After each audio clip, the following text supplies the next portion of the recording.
Salut les amis et bienvenue dans cette nouvelle vidéo où nous allons parler à présent de la validation de formulaire. Alors la validation de formulaire c'est quoi? Un formulaire, il est validé lorsque toutes les règles de validation que vous avez définies pour votre formulaire sont respectées. Alors c'est quoi les règles de validation? C'est simple, je prends un exemple. Quand vous avez un champ nom et que vous dites par exemple que le nombre de caractères minimum pour ce champ doit être de 4 caractères et que l'utilisateur a 3 caractères alors et il envoie le formulaire, alors le formulaire n'est pas validé puisqu'il doit respecter cette règle de validation, la règle de validation qui dit que le champ doit contenir obligatoirement 4 caractères. Donc, Codeigniter intègre son propre système de validation de formulaire et c'est ce que nous allons voir à présent. Alors, nous allons charger notre bibliothèque Form Validation. Ici, moi, j'ai créé un nouveau projet Codeigniter que je nomme Validation et j'ai créé un contrôleur Users dans lequel j'ai chargé la vue du registre et notre template de vue. Ok. Là, nous avons notre registre dans lequel j'ai un petit formulaire qui renseigne le nom, le prénom, le mot de passe et la confirmation de mot de passe. Ok. Maintenant, nous allons charger notre bibliothèque. Nous rendons dans le dossier config, fichier autoload, variable autoload libraries et nous mettons form validation. Voilà. Maintenant, dans notre contrôleur ici, dans notre contrôleur users, c'est très simple. Nous allons voir maintenant à présent nous allons voir notre première fonction de la bibliothèque form validation. C'est la fonction run. La fonction run permet de faire quoi? Elle permet en fait de vérifier si un formulaire a été validé ou pas. D'accord? Donc, nous allons voir. Nous allons faire un if de la vis. D'accord? Form validation run. Et nous faisons un petit écho. Mettons non. Else echo true. Alors, ceci, qu'est-ce que ça signifie? Comme je l'ai dit tantôt, ceci c'est on vous renvoie un booléen true si le formulaire est bien validé et false s'il n'est pas validé. Donc s'il est validé, plutôt ici c'est oui et ici c'est non. Voilà. Donc si le formulaire est validé, nous avons oui et s'il n'est pas validé, nous avons un non. Alors, nous allons actualiser notre page ici. Rapidement, nous avons le nom qui est affiché là. D'accord? Si vous ne faites aucun envoi de formulaire, par défaut, il considère que vous n'avez pas validé le formulaire. Donc c'est pour ça que nous avons notre nom. Ok? Mais regardez ce qui se passe. Nous allons enseigner des valeurs dans chaque champ et nous allons envoyer. Nous constatons que nous avons toujours notre nom qui est affiché. Pourquoi? Comme je l'ai dit au début de la vidéo, la validation de formulaire, pour parler de validation de formulaire, il faut des règles de validation. Nous n'avons défini aucune règle de validation, donc par défaut, il considère que le formulaire n'est pas validé. D'accord? Comment définir les règles de validation avec la bibliothèque Form Validation de Codeigniter? C'est très simple. Vous faites un this Form Validation et nous avons une fonction qui s'appelle setRules. Cette fonction, nous allons voir trois arguments. Le premier argument qui est en fait la valeur du champ, le name du champ que vous voulez utiliser. Donc nous, dans notre cas ici, c'est le name nom. D'accord? Pour le champ nom, prénom pour le champ prénom, MTP pour le champ mot de passe et confirme pour la confirmation. D'accord? Nous allons faire d'abord pour le premier nom. D'accord. Le deuxième argument, en fait, c'est la valeur du champ, le nom du champ que vous voulez qu'il s'affiche dans les erreurs, dans les messages d'erreur. D'accord. Je suppose que par exemple vous êtes en train de faire un site et au lieu de nom ici vous avez mis name en anglais pour respecter les normes anglaises, mais sur votre page vous ne voulez pas afficher name, vous voulez afficher ce nom, ou bien le champ nom est obligatoire. Par exemple, c'est ici que vous allez le mettre. Donc si vous aviez mis name, ici vous allez mettre nom maintenant. Donc c'est la valeur que vous avez entrée dans votre deuxième argument qui va s'afficher sur votre page dans le message d'erreur. Alors maintenant, nous allons, le troisième argument, c'est maintenant les règles de validation en eux-mêmes. D'accord? Une toute première règle que nous connaissons déjà, c'est la règle required, qui va permettre de dire si le champ est obligatoire ou pas. Nous allons essayer rapidement. Je valide, j'ai mon nom, d'accord. J'entre tous les autres champs, sauf le champ nom. J'envoie, nous avons toujours notre nom. J'entre le nom, j'envoie, et nous avons maintenant oui, ok, parce que nous avons entré quelque chose. Il est obligatoire, nous avons entré une valeur. Donc nous allons le faire pour tous les autres champs. Rapidement, je vais vous montrer une chose. Quand vous rentrez dans la documentation officielle de Codeigniter, dans la section Libraries, vous allez voir la Form Validation, et que vous venez complètement en bas, vous allez voir un menu ici, un titre ici, Rule Reference. D'accord? Les Rule Reference, en fait, répertorient, c'est un tableau qui répertorie toutes les règles de validation prédéfinies de Codeigniter. Donc voici notre fameux required. Required qui est également un attribut HTML 5.1, un attribut HTML. Donc nous avons d'autres arguments comme le min length, le max length par exemple. Nous allons utiliser le min length. Ok, le min length pour ajouter une autre règle de validation, les sépare par des pipes. Ok, et je mets notre min length et disons que le minimum de caractères est 3. Donc nous voulons que le minimum de caractères soit 3 pour le champ nom. Ok, nous allons rapidement voir ce qui se passe. Je réactualise ma page.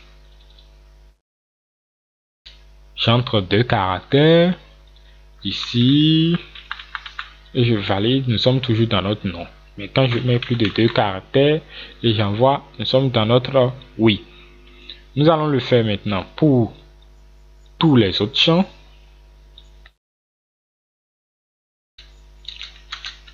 Nous avons nom, prénom, mot de passe, confirmation. Donc, nom, prénom. Et comme je l'ai dit ici, c'est le nom qui va s'afficher sur dans notre message d'erreur. Ici, je l'ai nommé MDP. C'est ça. Et ici, confirme. Donc, mot de passe là et confirmation. Voilà. Ici nous allons juste, nous n'allons rien mettre pour le moment, comme nous allons y revenir tout à l'heure. Ici le champ est requis et le minimum de caractères nous allons le mettre à 5.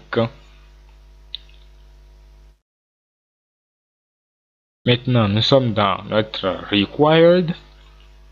Le required plutôt notre prénom. Le prénom, c'est un champ obligatoire, minimum de caractère 3. Nous laissons ça comme ça pour le moment. Ok. Maintenant, pour la confirmation, si nous nous référons toujours à notre documentation et que nous restons là, nous allons voir ici le matches qui retourne false si l'élément ne correspond pas à l'élément que la valeur ne correspond pas à l'élément que nous avons défini. Donc voici comment ça s'utilise. Le matches, nous allons l'utiliser. Matches. Et là, c'est MDP. Je vous explique rapidement. Matches va permettre en fait de dire pour le champ confirme, nous voulons que sa valeur soit exactement égale à celle de du champ mot de passe. Donc matches va permettre d'égaler les deux valeurs. Donc tant que ce que nous avons entré dans notre mot de passe, dans notre champ mot de passe n'est pas égal à ce que nous avons entré dans notre champ confirmation, la validation ne marchera pas. Ok? Alors, nous allons essayer tout ça. Nous sommes dans notre nom. Nous ne mettons rien. Nous restons toujours dans notre nom. Nous mettons ceci. Nous mettons 2 caractères seulement là. Nous mettons 1, 2, 3. Excusez-moi. 1, 2, 3, 4, 5. Et nous mettons 1, 2, 3, 4 là. Et nous envoyons. Donc, nous sommes toujours dans notre nom. Ok? D'ailleurs, vous allez constater que si nous n'avions pas mis ce nom, nous ne remarquons en fait aucun changement. On ne sait pas si la validation a marché ou pas. Donc, nous allons rapidement aborder cette étape, l'affichage des erreurs de validation. Ok? Codehinter va vous permettre d'afficher les erreurs de validation. Pour ce faire, c'est très simple. Dans votre vue, en haut, nous allons utiliser une petite fonction qui est qui est plutôt validation errors, qui va afficher les erreurs de validation. Et quand nous réactualisons, vous voyez, the pronoun field must be at least 3 characters in length. En fait, nous disons, le message dit que le champ prénom doit avoir au minimum 3 caractères. C'est ça. C'est ce que nous avons défini dans notre règle de validation. 3 caractères. La confirmation doit être la même chose que le champ mot de passe, ce que nous n'avions pas mis. Ok? Donc, nous allons remédier à ça. Ici, nous rentrons encore. Nous rentrons. Je fais 1, 2, 3, 4, 5. Et ici, 1, 2, 3, 4, 5. Et je valide. Et vous voyez qu'il y a notre oui maintenant. Le formulaire est validé. D'accord? Nous avons encore un autre problème. D'abord, avant d'aborder ce problème, étant donné que vous pouvez mettre autant de règles de validation que vous voulez, je vous conseille d'aller dans la documentation et de vous servir. Hein.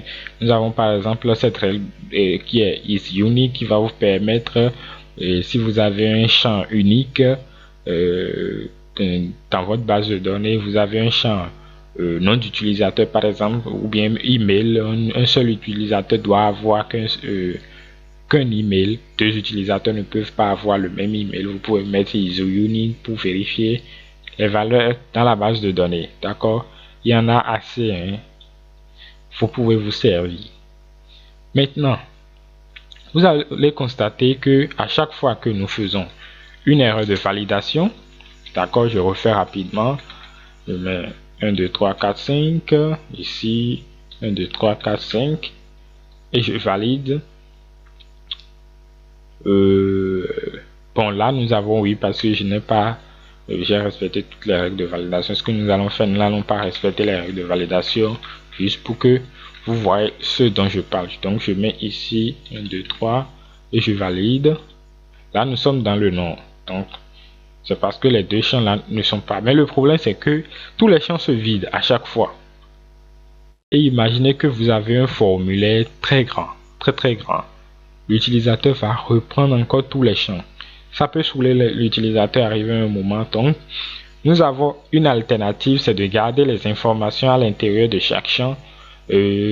Forcément, pour les champs de mots de passe, on ne le fait pas. Mais bon, pour les autres champs, nous allons garder les informations à l'intérieur pour permettre à l'utilisateur de ne pas retaper tous les champs sur tous les champs dont la validation est correcte.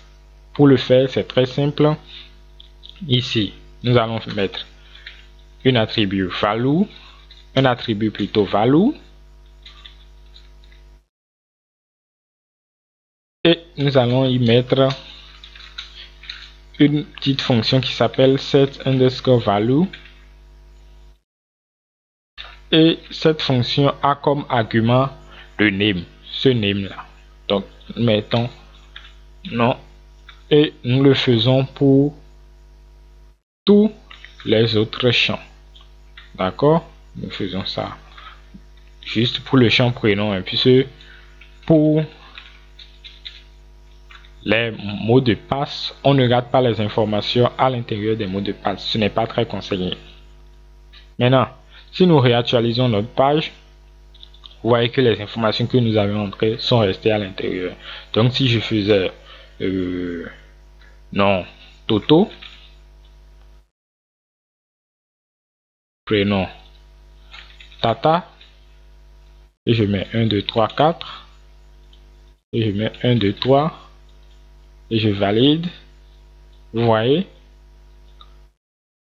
nous avons toujours les valeurs qui sont à l'intérieur des champs, malgré qu'il y a l'erreur. D'accord? Et ce qui est bien, c'est que si je fais 1, 2, 3, 4, 5, 1, 2, 3, 4, 5, excusez-moi, j'ai mal, 1, 2, 3, 4, 5, 1, 2, 3, 4, 5, et je valide.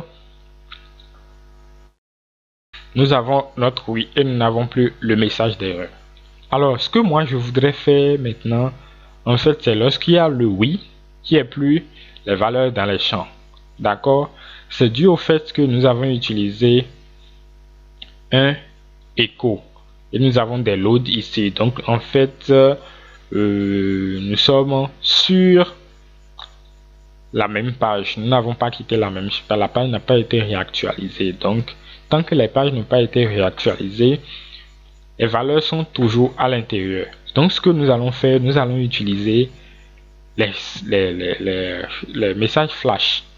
Si vous vous souvenez, les sessions flash. D'accord? Nous irons charger rapidement notre session flash. D'accord? Donc,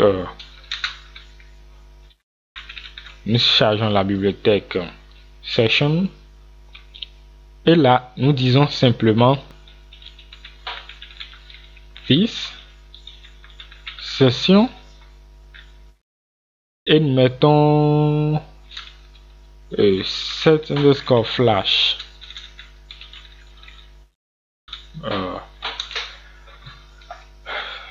Flash data que nous nommons message et nous disons simplement notre oui, hein. Mettons notre point virgule là et nous copions ceci que nous mettons à la suite et là nous mettons notre nom et en haut nous mettons juste notre écho de $10 session message. Voilà, simplement. Là, nous n'avons rien. D'accord? D'ailleurs, je pense flash data. Oui, c'est bon. Nous n'avons rien.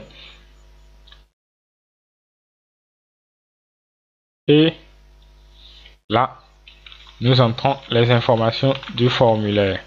Et là, je fais exprès de ne pas mettre la même chose. Donc, nous avons notre nom là. OK? Nous avons notre nom. Et maintenant, ce que nous voudrions faire, c'est enlever les informations qui sont dans les champs lorsque la validation marche. C'est simple.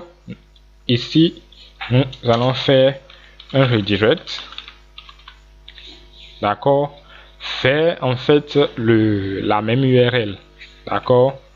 Moi, je vais juste mettre users/register. Voilà. Donc, nous réessayons rapidement. Ah, excusez-moi. C'est pas là.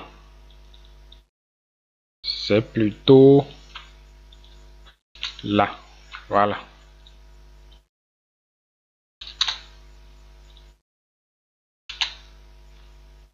Donc, nous sommes partis. Nous mettons Toto,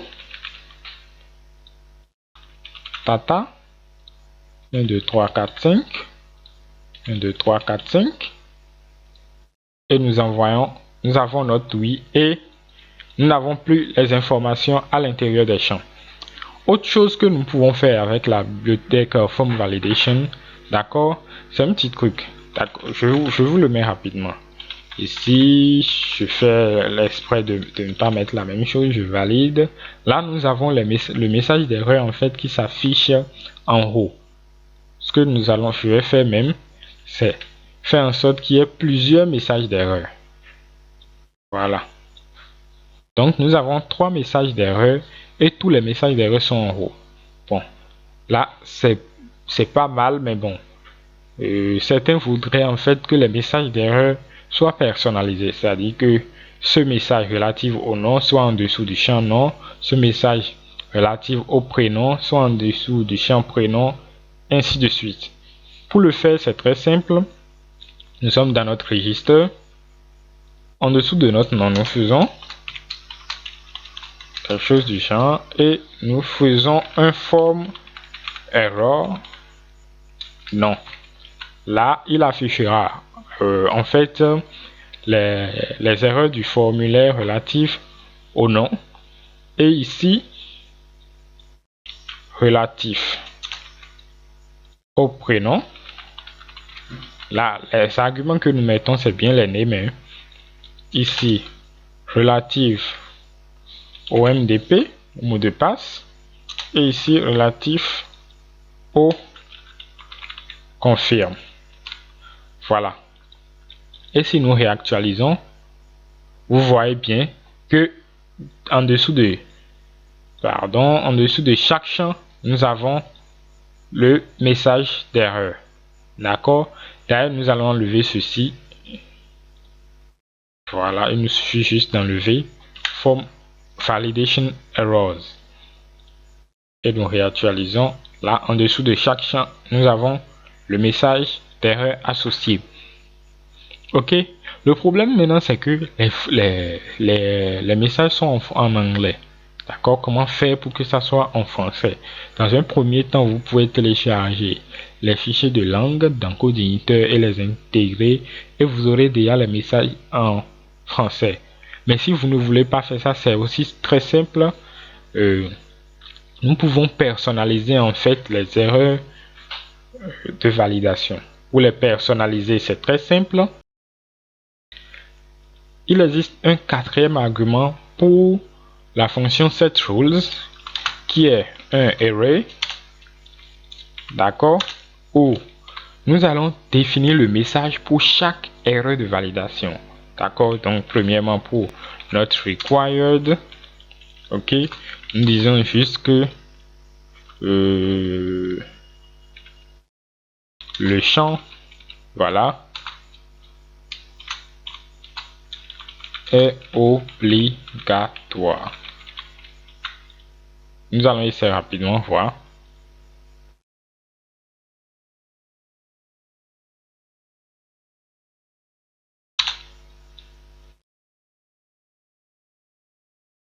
Donc, si nous essayons et nous renvoyons notre formulaire, rien n'est écrit, nous renvoyons notre formulaire, nous voyons bien le champ nom est obligatoire. D'accord?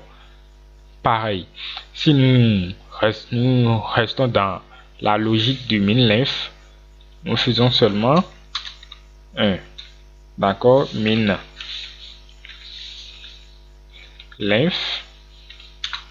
Et nous disons que le message relatif au min-length, c'est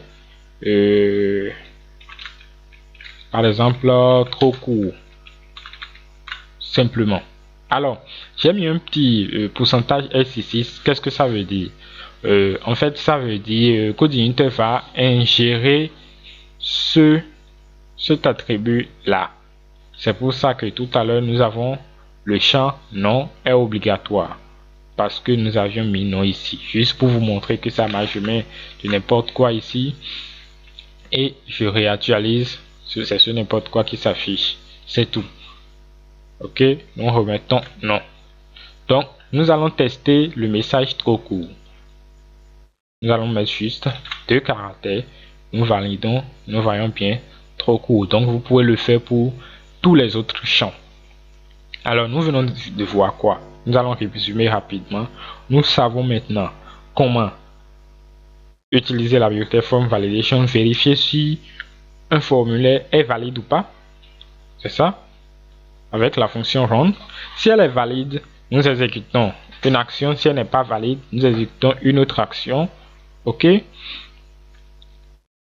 Nous définissons maintenant des règles de validation pour chaque champ avec la fonction setRules, le premier argument qui va nous permettre de donner le nom du champ. Le deuxième argument, le nom du champ qui sera affiché dans notre message d'erreur sur la page web. Nous avions en troisième argument les règles de validation. En quatrième argument, un tableau associatif qui va renseigner les messages d'erreur pour chaque erreur de validation. Donc, pour le champ required, nous avons mis le champ nom est obligatoire, ainsi de suite. Ok? Alors, ce que vous pouvez faire, c'est dans votre users, ici, quand la validation marche, vous pouvez rediriger, par exemple, faire une page de succès ou afficher un message de succès, comme nous l'avons fait, mais soyez un peu plus inventif. Hein.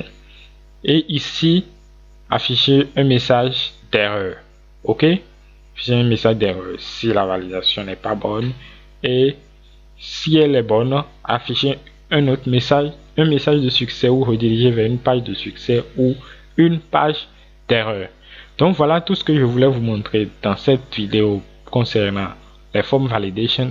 Ce n'est pas tout ce que contient cette bibliothèque et cette bibliothèque a beaucoup d'autres atouts. Je vous conseille de fouiller la documentation et qui est très simple à comprendre et assez fournie, qui va vous permettre de mieux appréhender les validations de formulaires. Je vous donne rendez-vous maintenant pour la vidéo prochaine où maintenant nous allons aborder les bases de données, nous allons parler des modèles. Bye!